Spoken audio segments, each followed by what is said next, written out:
Hi guys, welcome back to my channel and welcome to the closing episodes of my education trilogy, which is the higher education.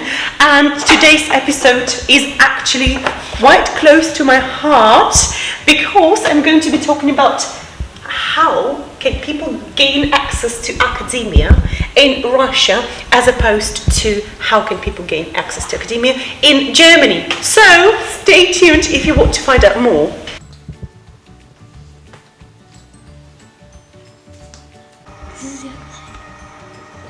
I'm sorry for the delay. It was completely unforeseeable delay. I mean, we live in unprecedented times, right? And so we went on holiday and I came down with a virus. Dreadful virus, believe me. It knocked me off completely and I lost my voice. This is why I've been a little bit MIA on social media, so had to take some time off social media, so to speak. But I am back, ready to film videos and hope to stick to my posting schedule, which is, every Saturday or Sunday. Let's get to today's episode's topic. So, let's pick up where we left off 2 weeks ago, I think. The first episode was about the primary education sector. Then the second episode was about the secondary education sector. And I think the last thing I said was that in order to attend university in Russia, you do have to complete year 11, okay? Which is quite different in Germany, because in Germany, the so-called Oberstufe, you've got to complete year 12, okay? So in order to, be able to write the national examination, which is called Abitur. In Russia, it's called ЕГЭ, Единый государственный экзамен. Just, brushing up on your knowledge a little bit here. And then we've got today's episode, which is going to be about access to higher education institutions in Russia as opposed to in Germany. I've had to move to another classroom, but here we go. Today's topic is access to academia. So I'm going to walk you through what it's like in Russia as opposed to what it's like in Germany. Okay, let's start with the most traditional way. After completing year 11, which is the second year of the Russian sixth form, everyone takes the national examination, and guys, it's called ЕГЭ, Единый государственный экзамен, which is made up of 2 obligatory subjects, maths and Russian, and also 1 subject of your choice. And obviously, the higher scores, the better, right? Sounds really fair, no preferential treatment, no privileges, collected and marked independently. So far, so good, and we'll get to that point shortly. Let's quickly compare to the German system. After completing year 12, everyone takes again the national examination, which is called Abitur, and if I'm not mistaken, you've got 2 subjects again obligatory, which are Mathe and Deutsch, and also 1 subject of your choice, which is quite often English, right? And again, the higher the score, the better, because it then determines what subjects at uni you can study, because there are so many subjects which are called zulassungsbeschränkt and or also subjects with numerus clausus, and so when you've got 1.0, then the chances are really high that you end up studying medicine or psychology or law, right? So my videographer has left me, but I think it's gonna work out well. Right, let's clarify a couple of terms. We've got ВУЗ, which stands for Высшее учебное заведение, and the equivalent is a higher education institution.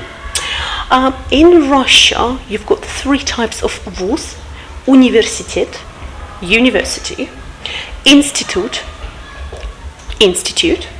and academia, academy. Okay, so 3 of them do have the status of a WUS. Let's talk about the less or the non-traditional way of how can people attend university. And it actually starts here. Okay, so number 2, after year 9, you remember, guys? If you haven't already, go and check out my last video about the secondary education sector, because I am, go into detail in terms of structure. So I'm going to omit those details in today's episode and just say that after year 9, everyone takes the OG examination, and then you can go and get some hands-on profession. And where would you do it? It's called ССУЗ, среднее специальное учебное заведение. Okay, and again, you've got 3 types of ССУЗ in Russia: college, technicum, and училище. But notice that the Russian college has nothing to do with the American college. Okay, in America, after high school, students go, or pupils go to college, right? Which is synonymous with university. In Russia, it's not. It's one of the ССУЗ institutions. Okay, so basically, you are doing an apprenticeship, right? After that, you are eligible to apply for a space in university. Okay, right. Let's compare to the situation in Germany. So, in Germany, I've got to kneel, just quote actually, to get it right on camera. After year 9, people get the so-called Mittelschulabschluss, right? If they end up being on a Mittelschule. So after, or with a Mittelschulabschluss, students of course can go on and gain a Realschulabschluss, which is normally obtained after year 10. And only with a Realschulabschluss can students go to the so-called here Fachoberschule, Berufsoberschule, or Akademie. And for example, in the evenings, so meaning part-time, get their Abitur. Again, this is the gateway to a higher education institution. All right, and we also have to differentiate between, because you can get a Fachabitur and an Allgemeinabitur. Okay, so with the Allgemeinabitur you can go to university. With the Fachabitur you can't study every single subject, so you've got like a limited amount of subjects to choose from. Okay, and the whole system is called the Zweite Bildungsweg. Okay, this leads me to my story. You guys know that in Russia I completed year 10 and then we migrated to Germany, right? Here in Germany it was recognized as Realschulabschluss here. Okay, but I did not speak any German, so I did have to spend some time acquiring, some solid knowledge of German before I could then go to Augsburg and in the Bayern Kolleg Augsburg get my Allgemeines Abitur. Okay, within 2 years. It was called a Sonderlehrgang für Spätaussiedler. So a special path for ethnic German resettlers to again gain access to academia. So I consider myself extremely lucky, as I've said in the past. All right, we've talked quite excessively about how to gain access to academia in Russia and in Germany, and now let's talk about the structure of the higher education sector, and as you guys know, in Europe in 1999 the Bologna process was started to make the higher education sector more comparable and standardized, so to enable people within those European countries to move freely and to study without any obstacles. It looks like this. The undergrad would start with the bachelor's degree, which lasts roughly about 3 years, which can then be followed by a master's degree, so the grad school, which normally lasts about 2 years in Germany. Then you've got the postgrad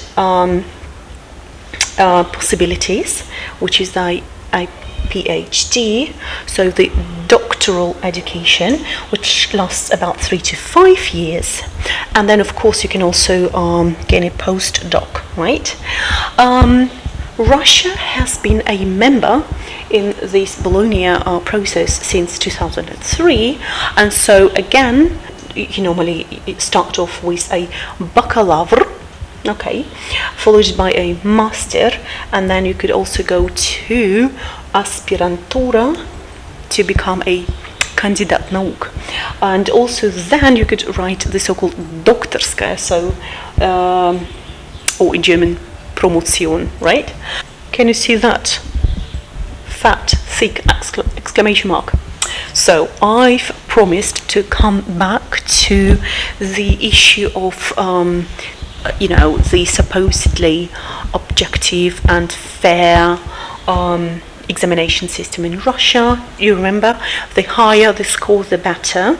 However, and if you've been following me, you would know that that's one of the reasons, if not reason number one, why we decided to ultimately migrate to Germany. Because regardless of the score, students, or the abituriente, okay, so someone who's graduated from school, is supposed to pay a big, huge sum of money to actually be admitted to a higher education institution, which in my case would never have been possible because I come from a really disadvantaged background, and so if we'd stayed in Russia, I would have ended up going most likely to college to get some hands-on profession, and this would have prevented me from reaching my full potential. Having said that, there are of course cases, examples, when people study for free. It's called a budżetne miasta. Some lucky guys get those spaces, those budżetne miasta, but it's to do with luck and connections, unfortunately, right?